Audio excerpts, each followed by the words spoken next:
নারকেল বাটা ছাড়াও কিন্তু চিংড়ি মাছের মালাইকারি খুবই সুস্বাদু খেতে হয়। এখানে আমি কিছু বাগদা চিংড়ি ধুয়ে রেখেছি। এবার সর্ষের তেলের মধ্যে গোটা গরম মশলা, তেজপাতা ফোড়ন দিয়ে পেঁয়াজ রসুন বাটা দিয়ে খুব ভালো করে একটু নেড়েচেড়ে ভেজে নেব।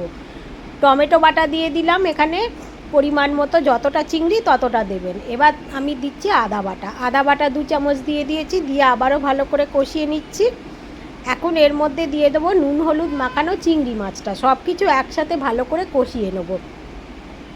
গ্যাসের ফ্লেমটা কিন্তু একটু লোতে রাখতে হবে, না হলে মশলা পুড়ে যাবে। এখন এখানে একটু শুকনো লঙ্কার গুঁড়ো দিয়েছি, এটা কিন্তু খুব বেশি ঝাল হলে খেতে ভালো লাগবে না, পরিমাণ মতো একটু কম ঝাল হলে ভালো লাগবে। এখন একটু দিয়ে দিলাম ভালো ঘি আর অল্প একটু চিনি। এবারে এখানে আমি একটু গুঁড়ো দুধকে গুলে নেব। ভালো করে গুঁড়ে নিয়ে গুঁড়ো দুধটা আমি এই চিংড়ির মধ্যে দিয়ে দিলাম। এবারে একদম রেডি হয়ে গিয়েছে, কাঁচা লঙ্কা ছড়িয়ে একবারে খাবার জন্য তৈরি।